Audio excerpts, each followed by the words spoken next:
Hello, everybody, and welcome again to the Press Box, a weekly presentation of the Dispatch and the Rock Island Argus, where our sports staff gets to kick around the issues of the day. I'm Steve Tappa. This is my boss, Mark Nestler, and we're talking about the playoffs, second weekend of the playoffs, and, of course, state-ranked showdowns all around. Yeah, we got some great games. Some in town, some we have to travel to.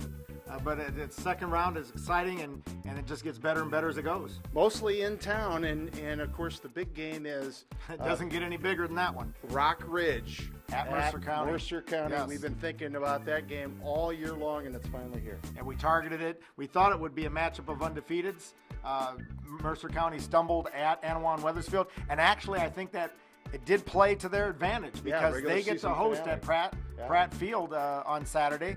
And had they won out, that game could have been at Rock Ridge later in like the third round, maybe fourth round. We don't know, but it's a rematch of the '98 title game, and I'm sure that's going to be played out in your reading adventures until then.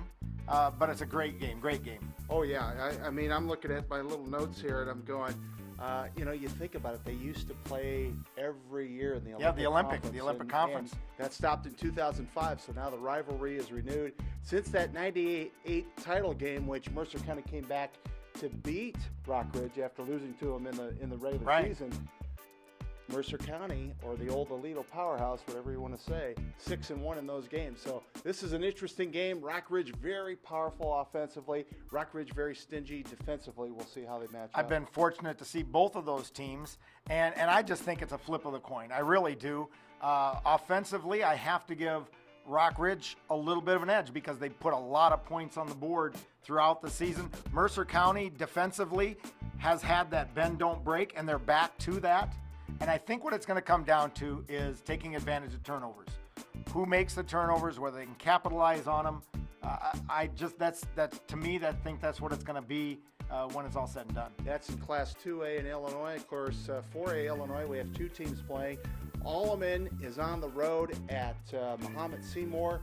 Geneseo is at home hosting Plano. Yeah, and I think that could be two contrasts there. I think, and ironically, Alleman and Geneseo both have very strong run defenses. And I think that benefits Geneseo in their game because I think that's going to be a run game. And Geneseo has given up like 1,200 yards total rushing all year. Plays and Ray Singbush with 1,000 yards total offense going into this game, 700 rushing, 300 passing, a key to that game. Alleman, an odd thing that I discovered about Alleman, they've given up 600 less rushing yards than Rock Island, which had a really good defense, and 800 less yards than Quincy. And there's your next two top teams in the Western Big Six other than Alleman. The thing is, Mahomet Seymour could pass. Yeah, Mahomet, a very pass-oriented team, 280 yards, 3 touchdowns last weekend. But the Pioneers have been playing against pass offenses this year. I think they're ready to take on this team. Yeah, offensively, the odd thing there is Connor Doak became their leading rusher this week, and Hubble became their leading receiver this week. Right. And that's the first time all year in 10 games that they've been tops of their list. Yeah, it's just been going this way all year long. A very long. flexible offense, I really like. And they've been throwing the ball better. So one other game? I like Alleman's chances there. I like Geneseo's chances against Plano, which is a run team as well.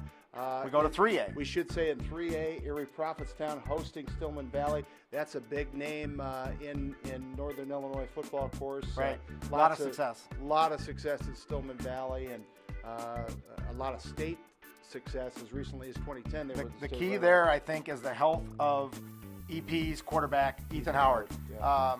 He had an injury last week, and we haven't heard on the recovery.